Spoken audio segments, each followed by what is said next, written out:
जैसे ही कियलियन ने उस डेमी विलेज को छोड़ा, उसके दिमाग में बस एक ही बात बार बार घूम रही थी। आखिर फायर लॉर्ड ही क्यों? अगर सोरेन को अपनी ताकत साबित करनी थी तो वो किसी और कमजोर लॉर्ड, स्पिरिट या नेचर लॉर्ड के पास भी जा सकता था, पर वो उसी के पास क्यों जा रहा है? ये सवाल कियलियन को लगातार चुभ रहा था और तभी उसके भीतर एक तेज सा एहसास उठा। कुछ तो गड़बड़ है। उसने पूरा जोर लगाकर फायर लॉर्ड के महल की ओर दौड़ लगाई। इतनी ताकत से दौड़ा कि उसके पैरों के पीछे रेत का तूफान उठ गया। उधर दूसरी तरफ सोरेन अपनी छोटी सी यात्रा रुकने की जगह पर एक तंबू में बैठा लड़ाई की तैयारी कर रहा था। वाटर स्पिरिट ने बताया था कि रेलिक ऑफ होराइजन डॉट बस फायर लॉर्ड के पास ही है। अगर मुझे दादाजी फ्लिवस को वापस लाना है तो मुझे वही रेलिक चाहिए। इस सोच के साथ वह रात को सो गया। अगली सुबह लंबी यात्रा के बाद वह फायर लॉर्ड के महल पहुंच गया, पर जैसे ही वह मुख्य द्वार पर पहुंचा, किलियन, उसका बड़ा भाई, उसके सामने खड़ा था। 1 साल बाद दोनों भाई फिर आमने सामने। सोरेन बोला, भैया, आप यहाँ क्या कर रहे हो? अगर आप मुझे रोकने। लेकिन कियालियोन ने उसे नजरअंदाज किया और चुपचाप महल का दरवाजा खोलकर अंदर चला गया। सोरेन कुछ समझ न सका, पर वो भी पीछे पीछे चला आया। थोड़ी देर बाद सिंहासन कक्ष में वे पहुंचे, जहां सामने आई फायर लॉर्ड हिनाटा। हिनाटा ने दोनों राजकुमारों को देखा और अपने सिंहासन से उठते हुए बोली, बताइए राजकुमारों, मैं आपकी क्या सेवा कर सकती हूँ? कियालियोन ने बिना घुमाए सीधा सवाल ठोक दिया। Relic of horizon. यह सुनकर सोरेन को जोर का झटका लगा। केलियन को कैसे पता चला कि उसे क्या चाहिए? केलियन ने बस सोरेन के सिर पर हाथ फेरा और हिनाटा के साथ उसे भी अंदर ले गया। सोरेन के मन में ढेरों सवाल दौड़ रहे थे। भैया को कैसे पता चला कि मैं यहाँ क्यों आया हूँ? मुझे किसी को नहीं बताना चाहिए था कि मैं कहाँ जा रहा हूँ। मैं भी कितना बेवकूफ़ हूँ। कियालियन उसके मन की बात समझ चुका था, पर उसके दिल में एक चिंता थी। क्या सोरेन इस सच्चाई को सह पाएगा? हिनाटा ने कियालियन से पूछा, राजकुमार, आपको अचानक रेलिक ऑफ होराइजन की याद कैसे आ गई?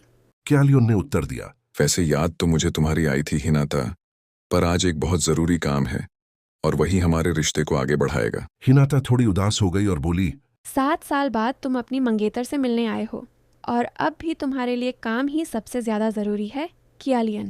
कियालियन कुछ नहीं बोला।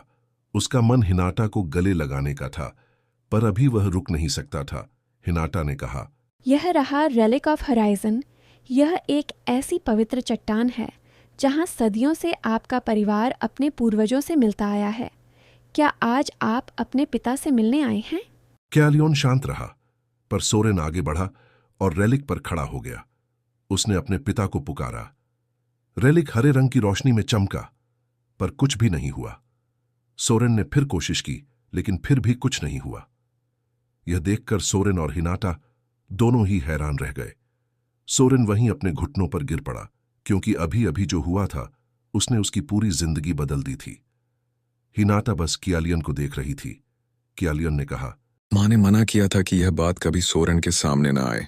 अब हिनाटा को किलियन की बात का मतलब समझ आ गया। किलियन सोरेन के पास गया, उसके साथ खड़ा हुआ और अपने पिता को बुलाया। रेलिक फिर से हरी रोशनी में चमका और सामने आए। Farmer king गिलमोडा। किलियन ने पूछा, कैसे हो पापा?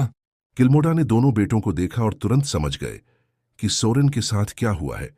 उन्होंने सोरेन से पूछा, क्या हुआ सोरेन? तुम नीचे क्यों बैठे हो? सोरेन ने गिलमोडा को देखा और कहा, आखिर क्यों? आपने इतना बड़ा सच मुझसे क्यों छुपाया? अगर मैं फ्लाइबस का वंशज नहीं हूं तो मैं हूं कौन? गिलमोडा ने सीधा जवाब दिया, तुम किंगडम ऑफ गॉड्स के 18वें राजा गिलमोडा और महारानी विक्टोरिया के छोटे बेटे हो, सोरेन फ्लाइबस। लेकिन सोरेन ने इसे मानने से इनकार कर दिया और पूछा, तो फिर मैं आपको क्यों नहीं बुला पाया? मैं भी तो आपका खून हूं, फिर आप सिर्फ किलियन के बुलाने पर ही क्यों आए?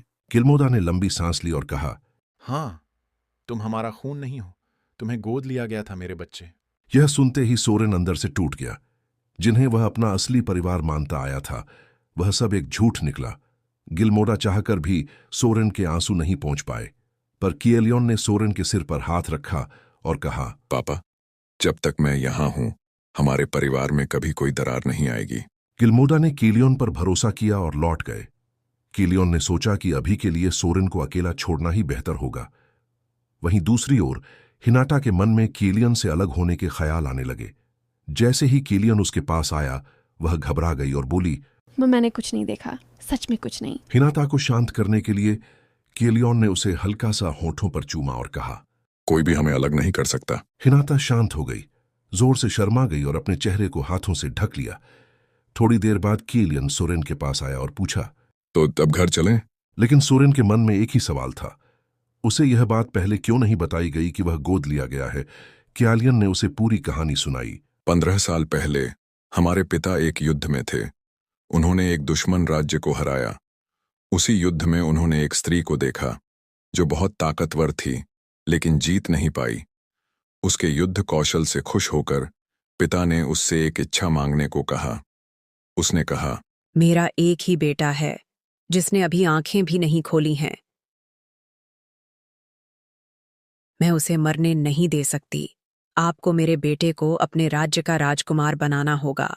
पिता ने उसकी इच्छा मान ली। युद्ध के बाद उन्होंने तुम्हें गोद लिया और तुम्हारा नाम रखा सोरेन, जो तुम्हारी असली माँ सोरेल के नाम से लिया गया था। माँ विक्टोरिया ने खुद तुम्हें दूध पिलाया है, तो अब उस रिश्ते की लाज रख और घर चल। माँ तुम्हारा इंतजार कर रही होगी। सोरेन ने मासूमियत से पूछा, क्या मैं सच में वापस जा पाऊंगा? केलियन मुस्कुराया और बोला, अगर अब भी मना किया तो मैं तुम्हें जबरदस्ती उठा कर ले जाऊंगा।